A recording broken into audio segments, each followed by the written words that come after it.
Forense. Y yo soy Yaria Rodríguez Torres, bioarqueóloga, y estaremos cada viernes conversando de todo lo relacionado a la antropología física biológica, específicamente relacionado a la antropología forense y arqueología, para que puedas expandir tu conocimiento respecto a estas y otras disciplinas, entre otros temas de interés. Así que no es, hemos llegado a otro viernes con un episodio más de Hablando de Huesos. En este episodio vamos a hablar de una de las ciencias que todavía funciona, ¿verdad? Bueno, sirvió mucho tiempo y todavía está nueva con los avances tecnológicos. Así que antes de presentar a nuestra invitada de hoy, y como en todos los episodios, vamos a hablar un poco de qué se basa la ciencia que vamos a estar discutiendo hoy en este episodio, que es la genética forense. exacto. La genética forense es un campo que es cada vez más complejo debido a sus avances tecnológicos, que cada vez permite conocer más datos sobre un crimen o un delito. En la aplicación de técnicas utilizadas en la genética para el análisis de evidencias e identificación de individuos en base al ADN. Con el término de genética forense se entiende el conjunto de técnicas y metodologías basadas en el análisis de la variabilidad genética entre individuos con el fin de individualizar la procedencia de fluidos o restos biológicos depositados en lugares relacionados con la comisión de un delito o en el cuerpo de las víctimas. Así mismo es, y para profundizar más sobre esta disciplina, hoy tenemos la oportunidad de entrevistar a nuestra invitada especial, Natalia Ronzi, quien es genetista del Laboratorio de Genética Forense del Poder Judicial de la provincia de Buenos Aires desde el 2019. Obtuvo una licenciatura en genética de la Universidad Nacional de Misiones, obtuvo también su posgrado en genética médica y genómica de la Universidad Rey Juan Carlos en España. Fue investigadora en el Instituto de Genética Veterinaria y en el Instituto Multidisciplinario de Biología Celular en Buenos Aires, y es también profesora del posgrado de Medicina Legal y Genética en la Universidad FASTA y en la Universidad Nacional del Noroeste de la provincia de Buenos Aires en Argentina. Bienvenida.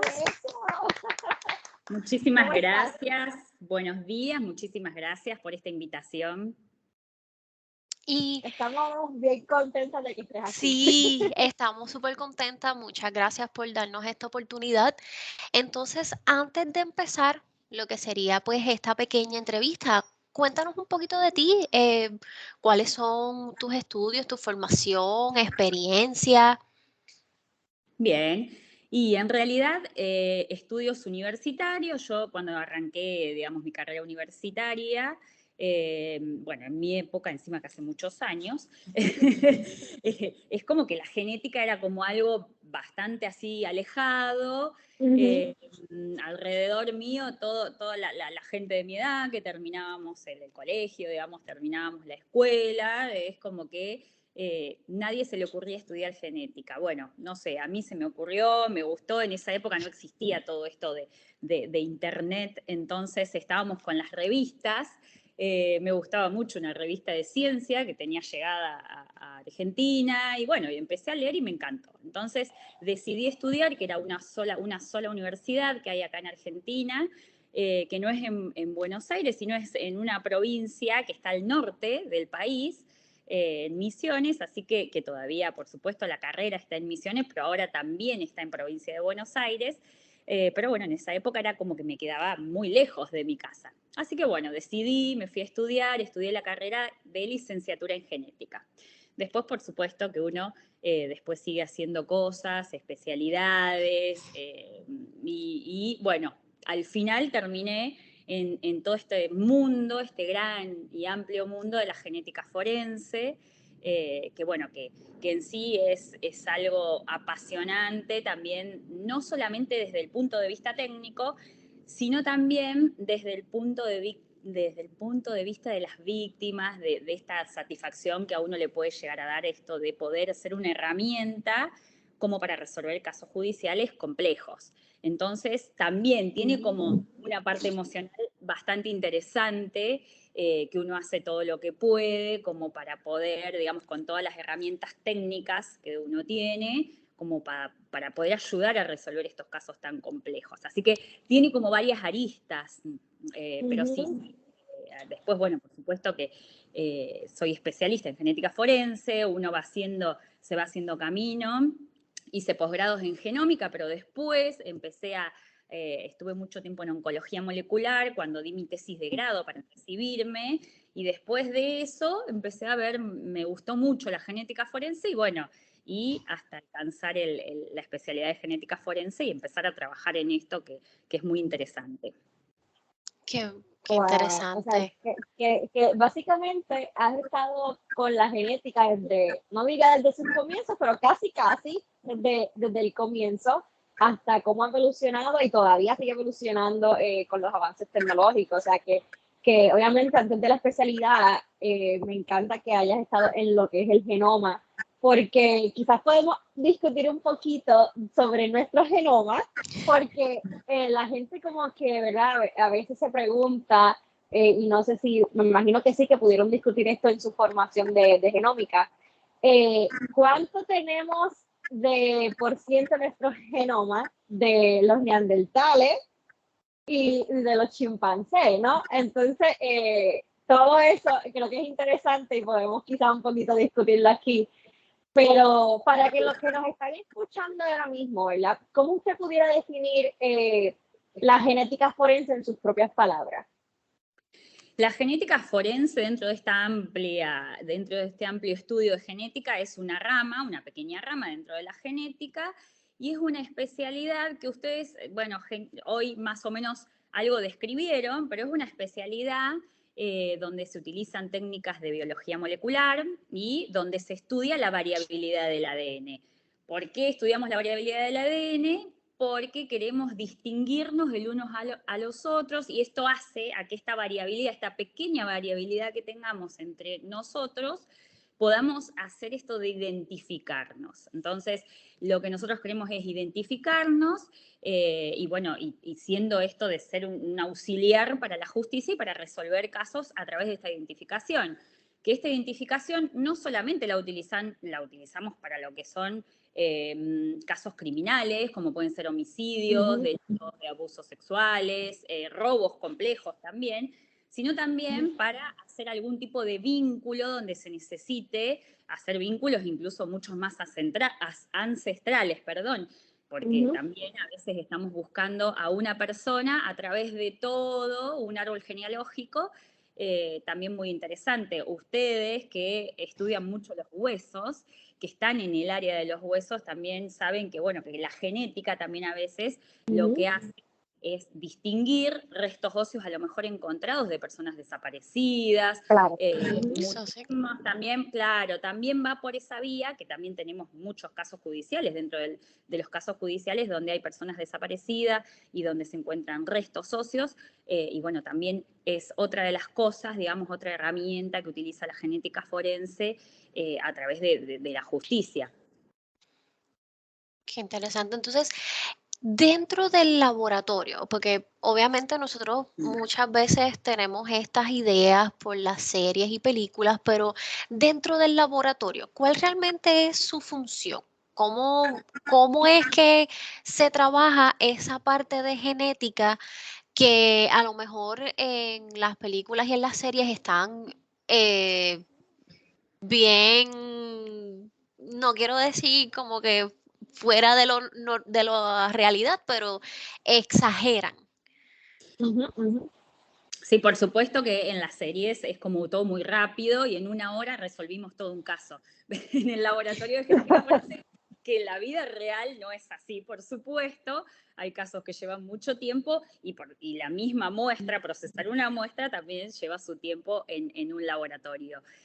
Nosotros, como para hacer un resumen de, por ejemplo, un día del laboratorio, cuando empieza una pericia, cuando nosotros tenemos una fecha que empieza una pericia genética, sea de lo que sea, ya sea una resolución de un caso judicial de homicidio, de abuso, de robo, de desaparecidos, sea lo que fuera, nosotros la muestra que tenemos se va a empezar a procesar dentro del laboratorio. Lo primero que vamos a hacer con esa muestra, vamos a hacer la extracción y la purificación del ADN. Digamos que lo que nosotros queremos tener, la muestra más pura posible, que ahora con las distintas metodologías ya casi lo manual ya no está dentro de lo que son los parámetros en el laboratorio de genética forense. Ya nosotros tenemos ya plataformas robóticas que nos ayudan con esto de la extracción y la purificación del ADN. Oh, wow. Claro, por esto de que las evidencias son las muestras, la frecuencia dentro del laboratorio son evidencias, la frecuencia de muestras altas. Y las evidencias, la mayoría, tienen muy poquito contenido de ADN. Entonces, nosotros lo que siempre tenemos que darle relevancia en la extracción y en la purificación del ADN, que esto de tener ese ADN de calidad. Lo poquito que tengamos, que sea lo mejor, para al final de todo el proceso que hacemos en el laboratorio poder obtener un perfil genético completo, ya sea un perfil individual, puede ser un perfil mezclado, si es una evidencia que puede haber más de uno, dos o más individuos en una evidencia, pero bueno, la idea es esa. Después nosotros, una vez que tenemos ese ADN purificado, lo que hacemos nosotros es una cuantificación de ese ADN para saber, en realidad, cuánto ADN tenemos, si tenemos una muestra que está inhibida, que nosotros le llamamos inhibición, cuando tenemos una muestra que no puede ser después amplificada, digamos que ese ADN, ese poquito ADN, no lo podemos amplificar a través de la técnica de PCR, la metodología de amplificación del ADN. Si esa muestra está degradada, que pasa mucho con los huesos, Ajá. las incluyo de nuevo con esto porque O está contaminada. o está contaminada, exacto, a veces por la misma contaminación, a veces después no amplifica la muestra.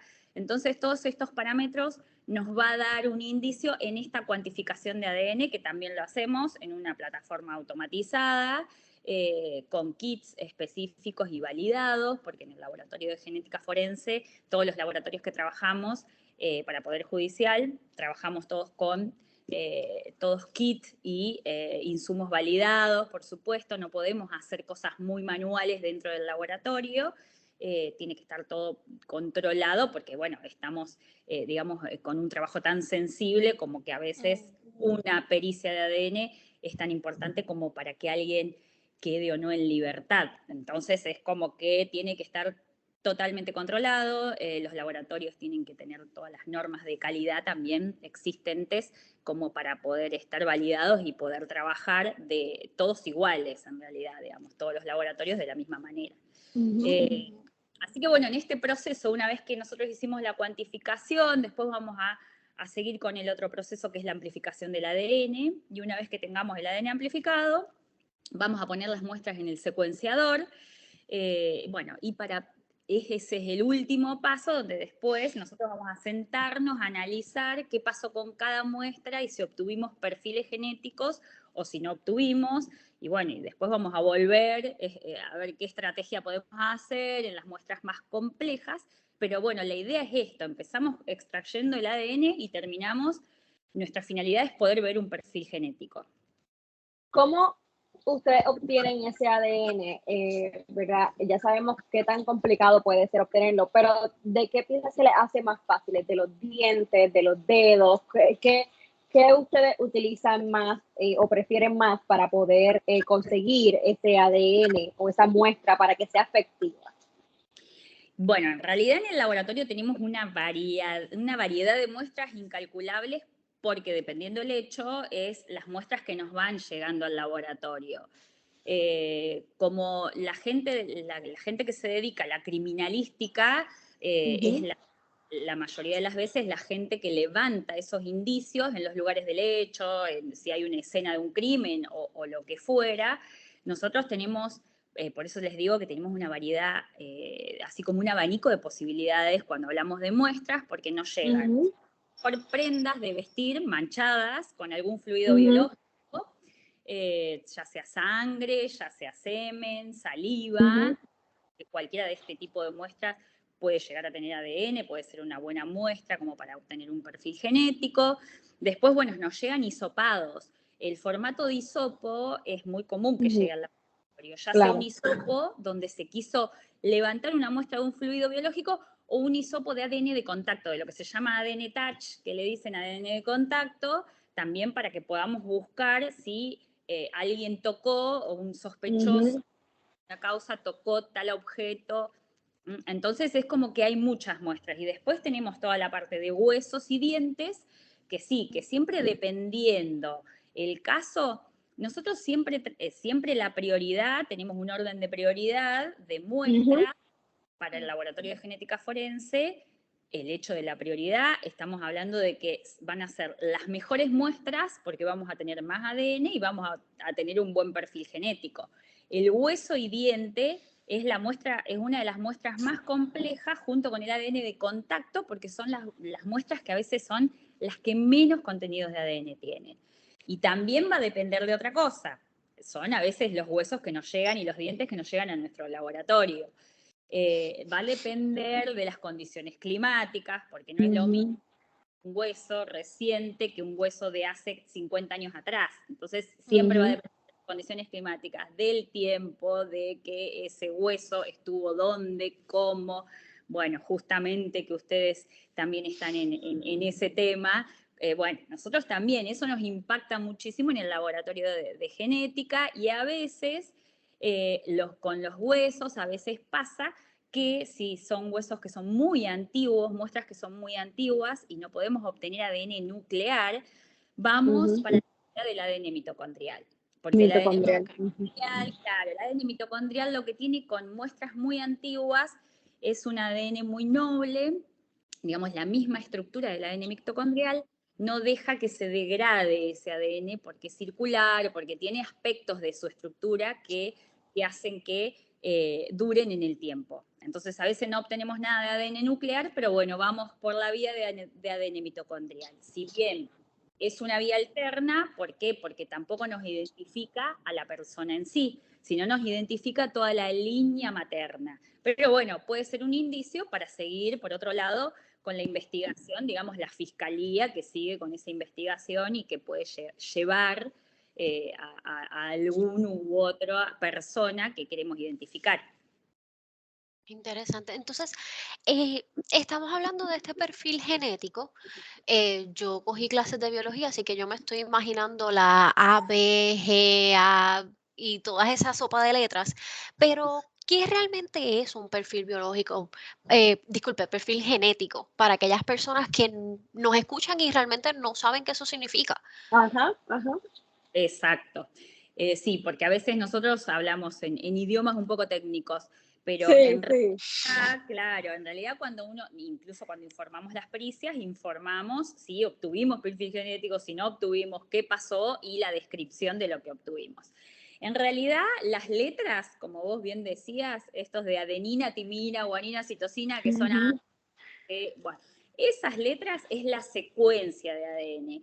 Que eso lo vemos cuando hacemos ADN mitocondrial porque secuenciamos. Entonces vemos las secuencias, hay secuencias en ADN mitocondrial, hay secuencias que se denominan secuencias hipervariables, que son las más variables dentro del ADN mitocondrial, y esas son las que vamos a comparar para poder llegar a esto de la línea materna.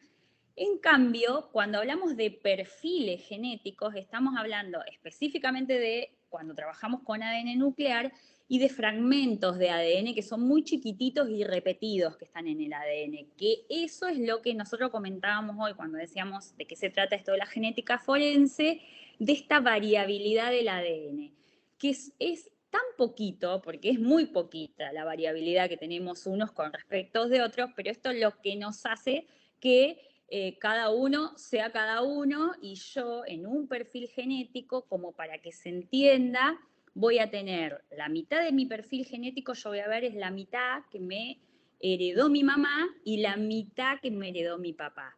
Entonces, siempre, incluso para los análisis de paternidades, nosotros vamos a ver exactamente en un perfil genético que lo vemos como numeritos, porque son todos esos fragmentos que se fueron repitiendo, vamos a ver que yo voy a tener los mismos números, una mitad va a ser los mismos de mi mamá y la otra mitad lo mismo de mi papá.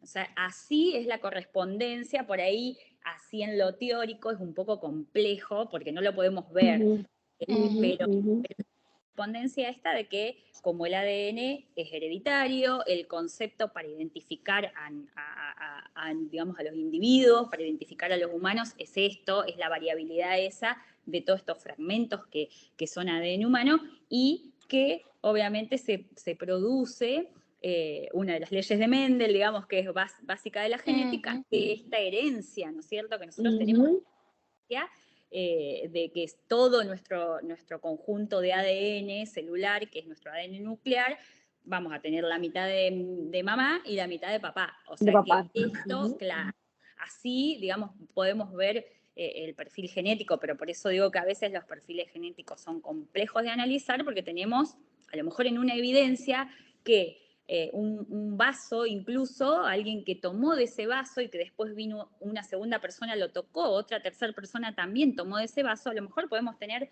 3 perfiles genéticos dentro de una sola evidencia, que eso hace hasta complejidad de análisis dentro de la genética forense. Y entonces, cuando ustedes pues tienen esos casos que tienen 2, 3 personas en ese perfil genético, ¿cómo es que ustedes pueden decir, mira, aquí hay más de una persona y más o menos qué métodos se utilizan cuando estamos, por ejemplo, en una investigación forense? Pues, ¿cómo más o menos eso se vería o se hace? Sí, en realidad son las muestras más complejas de analizar y nosotros, la herramienta de análisis que tenemos es la estadística. Nosotros, esto es lo que todo vamos a analizar a través de la estadística. Cuando ya tenemos todos los resultados y obtenemos, por ejemplo, si tenemos un caso y a lo mejor tenemos 30 evidencias, nosotros vamos a tener 3 perfiles diferentes, que pueden ser perfiles que sean únicos, perfiles mezclados, como lo que veníamos hablando, pero todo esto, lo que vamos a trabajarlo, digamos, los resultados, va a ser con la estadística.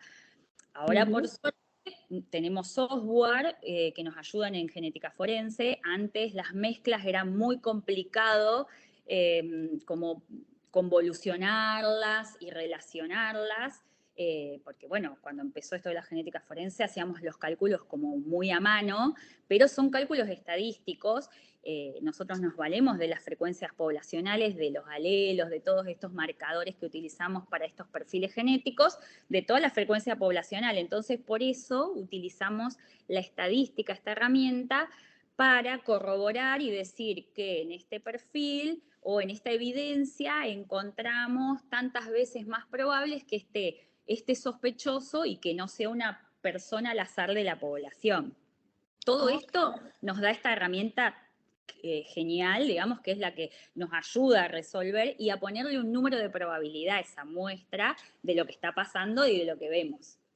Qué interesante. Y entonces, como usted dijo que se utiliza la estadística,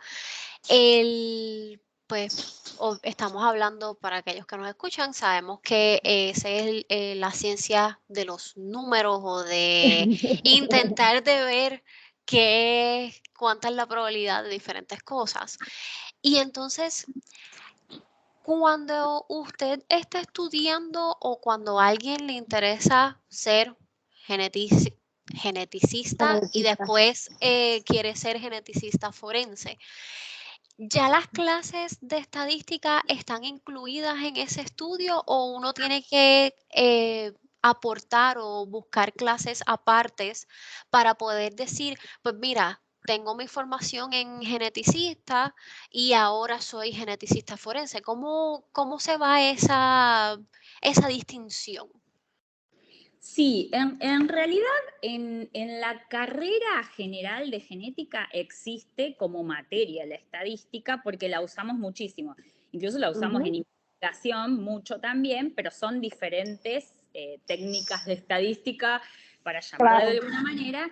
Nada que ver lo que hacemos a lo mejor en investigación de lo que hacemos en genética forense. Pero sí, cuando uno ya va por la tecnicatura, los posgrados, las maestrías o los doctorados en genética forense, ahí sí es la herramienta específica, que incluso ahora tenemos mucho software que utilizamos y que respaldan, que fueron saliendo con los años, en 10 años fue como algo que creció muchísimo en sí toda la genética forense por toda esta tecnología también en equipamiento y en kit validados que utilizamos, y por supuesto también en esto de que lo complejo también es este análisis y esta interpretación de todas estas muestras difíciles, de estas muestras mezcladas, de estas evidencias. Entonces, ahora sí, si uno empieza a estudiar genética forense, tiene específicamente la estadística que se utiliza en genética forense.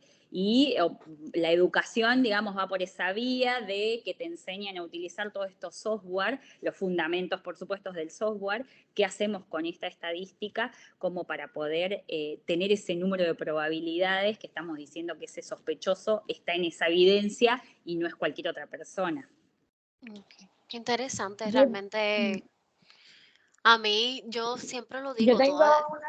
Ajá, dale. ajá, no, yo que siempre digo que esto para mí es como nunca lo estudié por encimita Ujú, y tenía ya que ver con arqueología y antropología. ujú. Para mí siempre es como una magia y una ciencia de, ajá.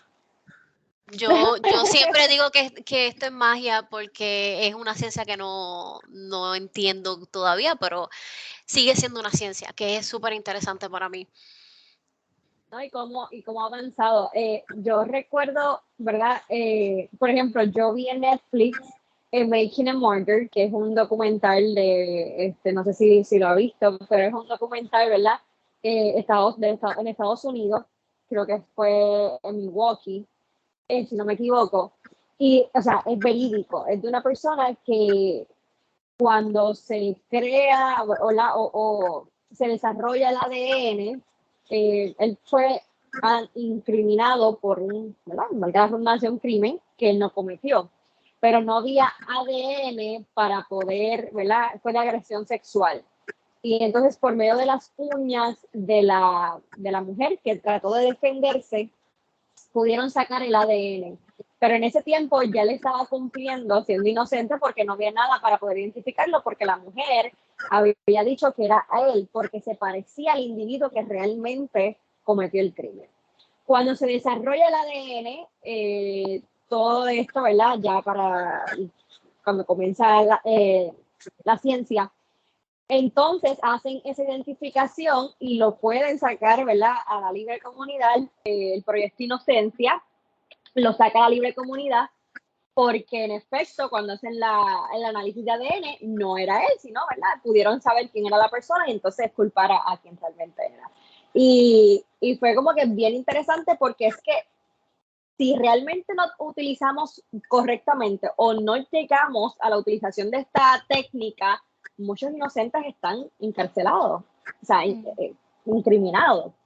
Y pues básicamente quería con esto, ¿verdad? Hacer la pregunta de, yo voy a compartir en mis redes sociales un video de, ¿verdad? ¿Cómo era la técnica de ADN versus la de huellas dactilares? Sabemos que las huellas dactilares todo es único, el ADN también, pero en los hermanos homocigóticos o en los hermanos gemelos comparten el mismo genoma, ¿verdad? O ese perfil genético. ¿Qué complicidad tiene esto al momento de trabajar en un caso criminal? Bueno, sí, está muy buena la pregunta porque son todas áreas que se juntan y nosotros, por ejemplo, nuestro instituto forense es multidisciplinario. Nosotros tenemos la gente de criminalística, que son los que van a los lugares del hecho, que levantan las muestras. Tenemos la gente de medicina legal dentro del instituto, tenemos la sala de autopsias, que ahí se hacen las autopsias complejas. Después tenemos la gente de patología forense que trabajan también sobre todo lo que es el cuerpo en la autopsia y todo el análisis patológico. Tenemos la parte de radiología forense, o sea, tenemos muchas áreas dentro del instituto que trabajamos todas juntas y eso es lo que suma, por supuesto, cuando son complejas, como en este caso, el ejemplo de la serie, hemos tenido un montón de causas de este tipo, donde, bueno, entonces el criminalista que fue al lugar del hecho, entonces comenta cómo es, no, yo levanté esta muestra porque a mí me parece que tal cosa, que tal, o sea, está bárbaro esto de tener estos lugares multidisciplinarios y de poder nosotros empezar a trabajar todos juntos, porque esto sí, las huellas, se levantan huellas dactilares de todo el lugar, pero se van a levantar después que se levante todo lo que es ADN. ADN es como, hay que tener como la pulcritud y la cosa, porque enseguida se puede contaminar y no contaminar con algo exógeno, digamos, una contaminación cruzada. En las primeras épocas, cuando empezamos con estos estudios, si el señor policía, que a lo mejor en esa época no estaba tan entrenado, iba y tocaba algo, el ADN de él quedaba ahí. A lo mejor no veíamos el ADN del sospechoso. Ahora ahora ya en todos lados ya existen buenos entrenamientos y ya tenemos diferentes áreas que se dedican a eso. Entonces, es como que trabajar todos en conjunto es genial. Y esto de que lo primero que se hace, se levantan todas las muestras para ADN para no tener ningún tipo de contaminación, después viene la gente de criminalística y levanta, digamos, las huellas. Entonces también tenemos ese ida y vuelta de estos cotejos, que mientras ellos cotejan y ven qué encuentran, nosotros a través del ADN, lo que pasa es que tenemos tanto acceso, porque las huellas a veces es muy difícil, todo lo que es dactilar, encontrar una huella completa. Entonces, a veces es tan difícil eso que en muchos casos se terminan resolviendo por el lado del ADN, digamos, que ADN a veces en algún lugar de la escena, por más cuidadoso, a lo mejor que sea un sospechoso, se encuentra algo, o en el mismo cuerpo de la víctima, cuando llega a la sala de autopsias, que se extrae todas las muestras que se pueden extraer. Vos nombraste justamente un caso de este tipo, que son los casos más agresivos que nosotros podemos llegar a tener dentro de lo que es el Instituto Forense, donde una víctima se defiende, rasguña al agresor, o a lo mejor le saca pelos, le tira de los pelos y le saca pelos. Entonces, siempre también el cuerpo de la víctima también a veces nos dice mucho. Siempre los casos son todos tan diferentes, lo que vamos a buscar es tan diferente, que también esto hace a que el trabajo sea siempre distinto, que eso es lo lindo también del trabajo, que no es algo, si bien las técnicas y cosas que también van cambiando dependiendo la muestra que nosotros vamos utilizando, igual no es algo de rutina, digamos, es algo que va cambiando todo el tiempo, y esto que también que nos vamos relacionando con todas las áreas diferentes, como para poder amalgamarnos y poder tratar de resolver un caso específico. Este tipo de casos que vos hablabas de Estados Unidos, pasó mucho. Ellos, por supuesto, tienen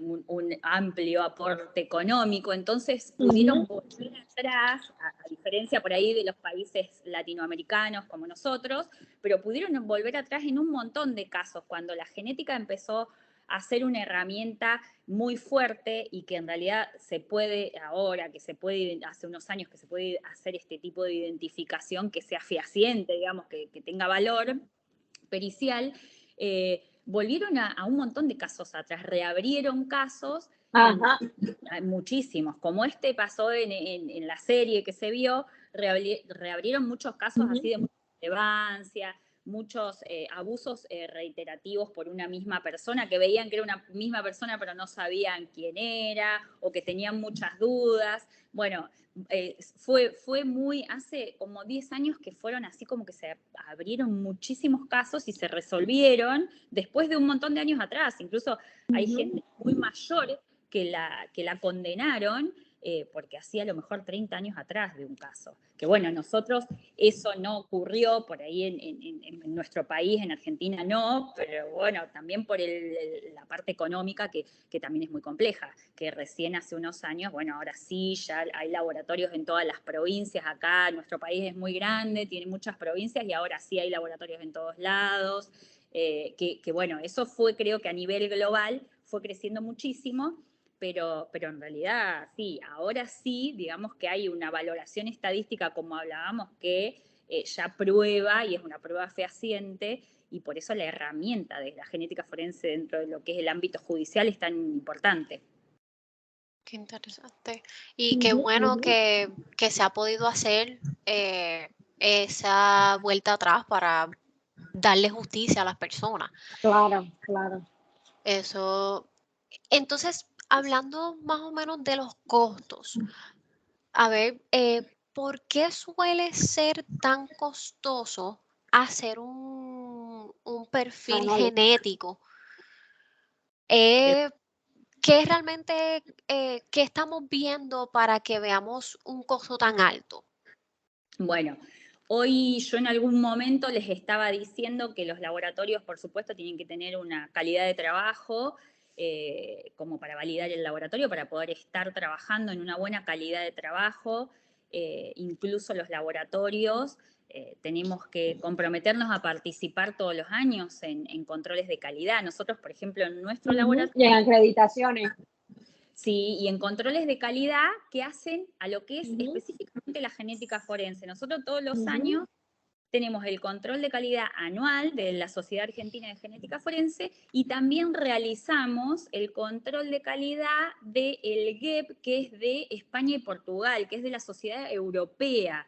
Todos los años participamos en esos controles y es muy bueno y esto hace, estamos viendo desde años atrás, que cada vez todos trabajamos muy similar. O sea, si bien cada uno tiene un protocolo de trabajo dentro del laboratorio, con la variabilidad de muestras que procesamos, las diferentes técnicas que utilizamos, todos deberíamos llegar siempre a los mismos perfiles genéticos, por supuesto, porque de eso habla de estar trabajando en un estándar de calidad.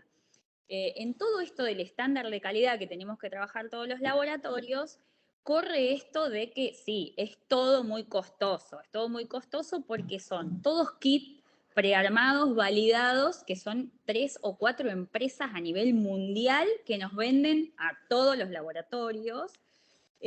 Los equipos también, todos los equipos que utilizamos, tanto para la extracción de ADN, para la cuantificación, para las amplificaciones, es el equipo más básico, digamos, que es un termociclador, pero que son equipos que ya se utilizaban, pero después un secuenciador es carísimo, el equipamiento es muy caro y también son equipos que tienen que estar validados, que tienen que funcionar y tienen que estar validados, y también son pocas empresas las que los comercializan. Entonces todo esto hace que suba los costos y todos estos kits validados son estos y nada más, porque yo si hago un perfil genético en estos controles de calidad que yo les digo, nosotros todos tenemos las mismas muestras, hacen muestras uniformes como si fueran casos reales y reparten a todo el mundo, que son todos los laboratorios que estamos haciendo el control de calidad.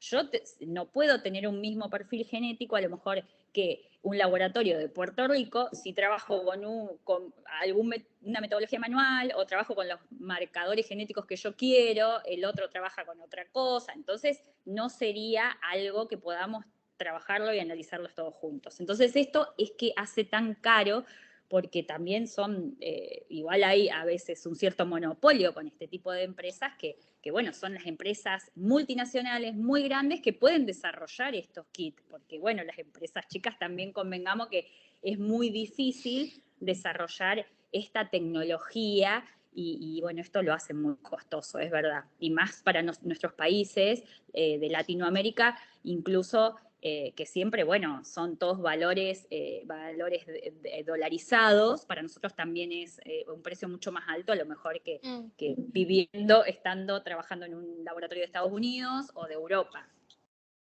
Ok. Bueno, qué interesante y a la misma vez qué triste que sean tan pocos los que estén dando este tipo de herramienta y servicio. Pues desafortunadamente la economía capitalista no ayuda mucho ahí. Pero hablando, yo me acuerdo hace par de tiempo atrás que yo fui a un museo y había un área interactiva de ADN. Y entonces nosotros utilizábamos el ADN de la saliva. Entonces lo poníamos en una solución, estaba el centrifuge, que no sé cómo se dice en español, que es la cosa que da vuelta bien rápido. De todas las posibilidades de buscar el ADN y ese perfil genético. ¿Cuál es? Ya hablamos de que el hueso era el más difícil, ¿cuál es el más fácil?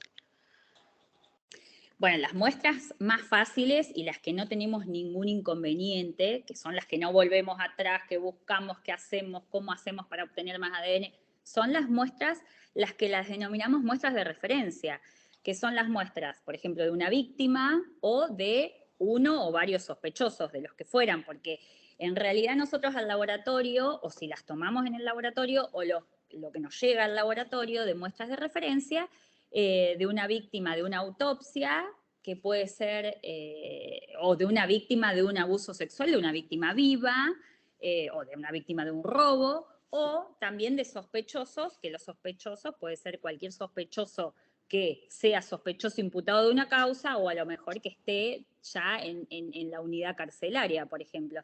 Y las dos muestras que nos llegan, cualquiera de los tipos de muestra que nos puede llegar de ese tipo es un hisopado bucal, digamos que es como un raspaje que se hace de la mejilla, que tiene un montón de células, o sea que eso son muestras que tienen muchísimo ADN, o una gotita de sangre en soportes, que son papeles de soportes específicos, que es un papel pretratado, esterilizado, que se guarda de la manera más fácil, seco, en un sobre, lo mismo que el hisopo bucal. Digamos que esas son muestras que no tenemos ningún problema, incluso las paternidades, las filiaciones, digamos, los casos de paternidades, también son muestras que no tienen ninguna complejidad para nosotros ahora con los laboratorios de genética como existen en estos momentos. Son muestras fáciles, rápidas, digamos, es lo más fácil para procesar y lo que sabemos que vamos a obtener un perfil de ADN seguro. Y como son muestras de referencias, yo voy a obtener, por ejemplo, en un caso de filiación,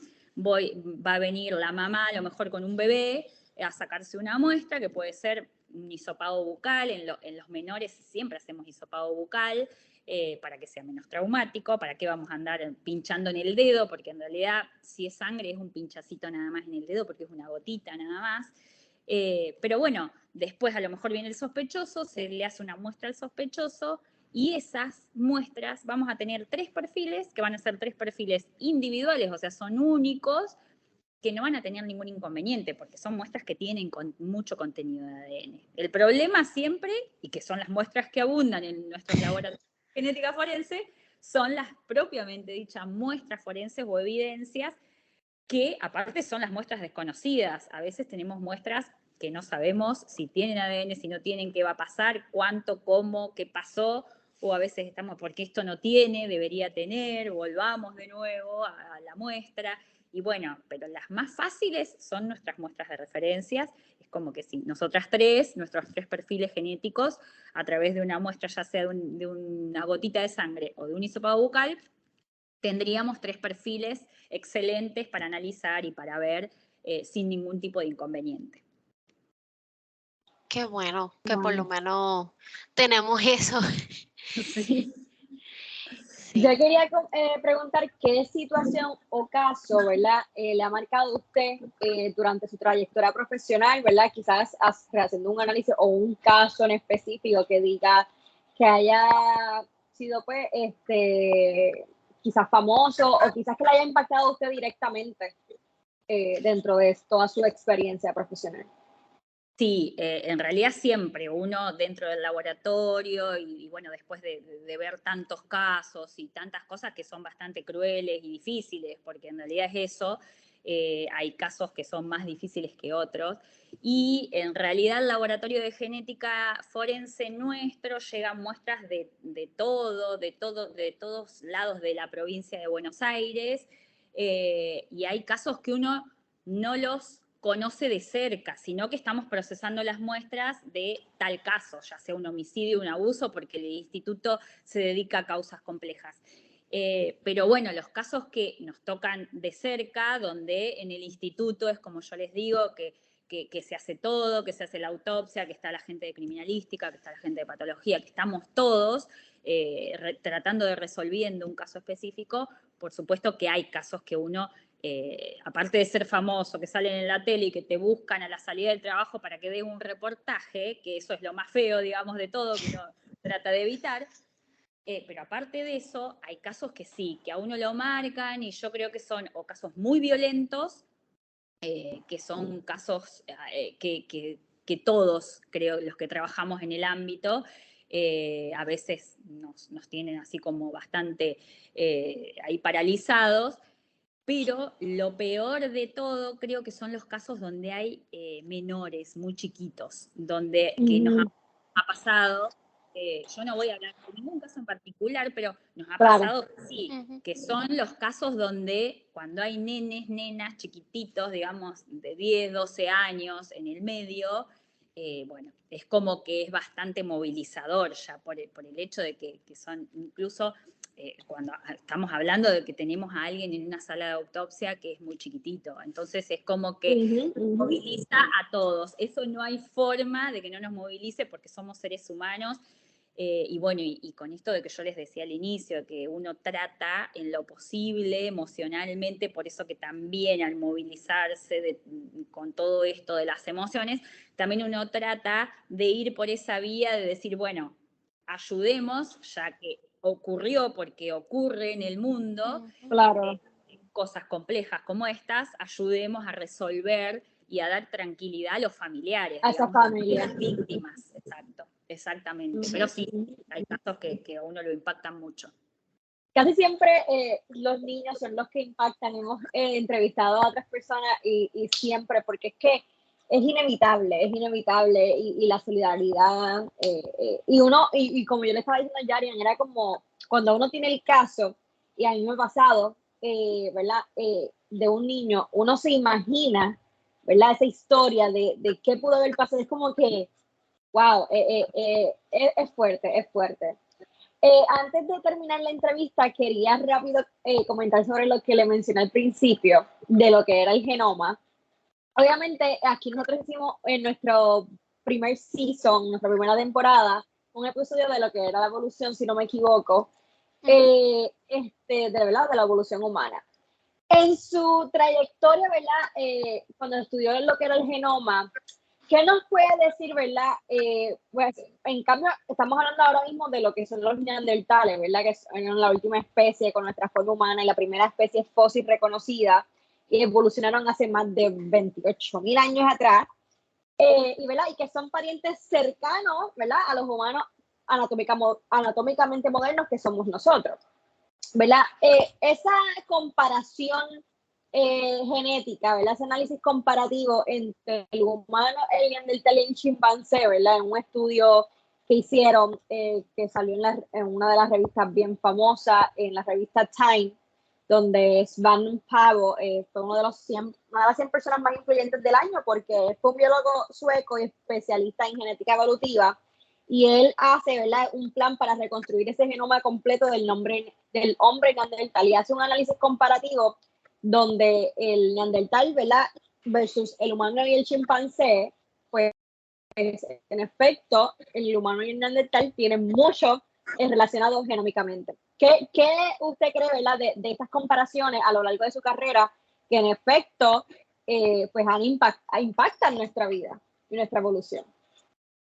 Sí, sí, por supuesto, pero aparte porque con toda la tecnología que tenemos ahora se pudo ver y se ve y se prueba todo el tiempo que sí, que son, o sea, genéticamente y genómicamente somos tan similares, o sea, estamos al lado de nuestros monitos, estamos al lado, tenemos esa poca variabilidad que es tan poquita y son hilos conductuales a través de la evolución. Que es impresionante. O sea, si bien hace muchos años que esto se viene estudiando, y comparaciones a veces eran más morfológicas, o desde donde se podía hacer algo molecular, pero no tan tangible, no irnos tanto a lo que es el genoma, que ahí sí estamos identificándonos con diferentes animales, y bueno, y la verdad que es, sí, es excepcionalmente un estudio gigante, lo que incluso se sigue haciendo y se sigue comparando con incluso distintas especies dentro también del reino animal, pero la verdad que sí, estamos ahí a nada, genómicamente somos muy, muy, muy similares y está buenísimo ahora poder estudiarlo, tratar de enganchar todos estos eslabones desde lo que se pudo encontrar, digamos, en la faz de la Tierra. Por supuesto que a lo mejor se puede seguir encontrando, y bueno, a través de la arqueología, ustedes que están un poco más empapados de todo, se siguen, o sea, todo el tiempo se siguen encontrando piezas y cosas nuevas que también ahora con la genómica, o sea, ayuda muchísimo a dilucidar de dónde provienen, o sea, de dónde provienen evolutivamente, o si son humanos, si no son humanos, qué pasó en el medio. Pero es impresionante la similitud que tenemos a nivel genómico. No, y como usted bien dice, ¿verdad? ¿Cómo, de qué parte del mundo ellos, ¿verdad? Vinieron y si eran suficientemente humanos, porque obviamente en el cambio de los neandertales formaban herramientas, eran inteligentes, vivían en comunidades establecidas, o sea, casi, Y había ¿verdad? también la unión de neandertales con Homo sapiens, Y que también tenían entonces, lo que la bipedestación, que caminaban en ambos pies, que era como suficiente humanos para decirlo. Y qué brutal que la ciencia, en este caso, ¿verdad? El análisis del material genético pueda analizar ese impacto y esa conexión o sugerir que en efecto compartimos, ¿verdad? Que a lo mejor las personas pues quizás lo han escuchado de boca, pero cuando vamos a la ciencia, cuando vamos a los análisis que están hechos, en este caso, ¿verdad?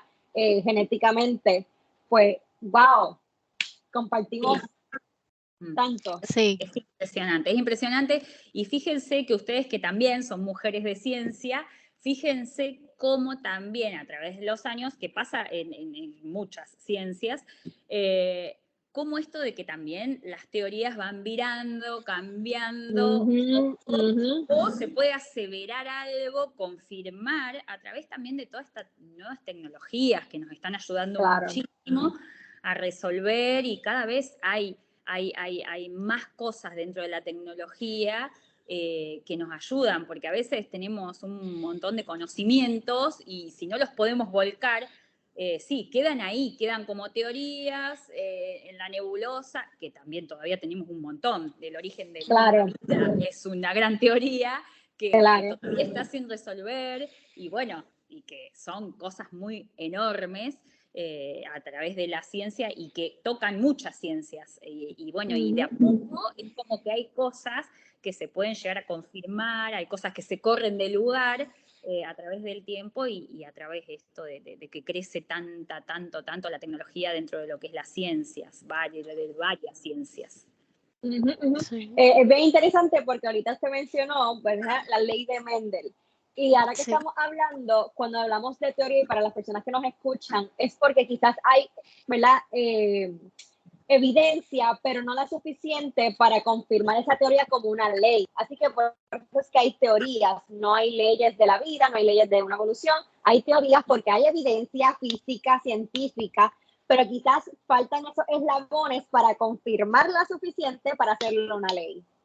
Y así es la ciencia, ¿no? Desde chiquito nos enseñan la teoría, la hipótesis, teoría, las leyes. Eso es lo lindo, eso es lo que la gente que hacemos ciencia creo que es lo que nos encanta. Siempre, si bien uno trabaja en algún área, por ahí yo que estoy más en el área de genética forense, pero siempre también estoy en el área de investigación, porque yo creo que el que hace investigación es porque le gusta resolver incógnitas y bueno, y tratar en lo posible con todas las herramientas que existen, poder llegar a algo que nosotros nos planteamos como un objetivo, una hipótesis, y bueno, vemos si se cumple, si no se cumple, que es esto creo que la gente que nos gusta la ciencia es porque somos muy curiosos. Claro. Sí, tenemos esa estructura para ser curiosos, cómo entonces llegamos a diferentes cosas, a diferentes hipótesis y teorías y leyes, y todo porque somos curiosos y queremos saber cómo funciona la vida, el universo. Exacto. Bueno, estamos muy contentas de que, ¿verdad?, hayas aceptado nuestra invitación a este espacio donde muchos hispanoparlantes se dan cita a escuchar nuestro podcast. pero sobre todo para que pudieras educar sobre esta disciplina y contestar nuestras interrogantes. Estuvo bien interesante, así que deseamos el mayor de los éxitos en estas investigaciones, en su carrera. Creo que estamos bien felices de que hayamos podido compartir este ratito. Y para que las personas que nos están escuchando, ¿verdad?, quieran saber más de su trabajo o quieran contactarla a usted por alguna razón, ¿dónde pueden conseguirle? ¿Alguna red social? ¿Algún email? Sí, un email. Yo siempre, sí, me manejo, digamos, en la parte más profesional, un poco más con el email, que es nronzi, como mi apellido, @hotmail.com, que es el mío personal, y que, bueno, que ahí tenemos ida y vuelta con un montón de profesionales a nivel mundial, porque, bueno, está bueno siempre cuando uno se contacta con gente de todos lados y las propuestas son diferentes, incluso se puede hablar de lo que sea, y incluso la gente joven que quiere preguntar, que quiere saber sobre genética en general, genética forense o cualquier área de la genética, estoy abierta a cualquier pregunta, cualquier cosa. Me parece que es lo lindo. Yo doy clase en una universidad, tengo muchos alumnos y a mí me encanta esa interacción, me parece muy lindo también, muy fluido, y bueno, y poder transmitir a lo mejor ciertas cosas que está bueno que uno a lo mejor con la experiencia que va tomando, que se pueda transmitir a la gente. Qué bueno. Y entonces, si te identificas con Hablando de Huesos, recuerda poner el recordatorio todos los viernes. Todos los viernes. Y no te puedes perder nuestro próximo episodio tenemos otro invitado o invitada sorpresa. ¿Quién será? Si hay algún tema que quieras que compartamos por aquí, o si tienes preguntas, búsquenos y escríbenos a través de nuestras redes sociales, tanto en Facebook como Hablando de Huesos, Instagram Hablando de Huesos, o nuestra página web www.hablandodehuesos.com. Y si encuentras valor en este contenido, comparte este episodio en tus redes, en tus chats. Recuerda darnos esa reseña en Apple Podcasts, Spotify, YouTube, cualquiera de las plataformas digitales que nos escuches. Nos vemos el próximo viernes. Hasta la próxima.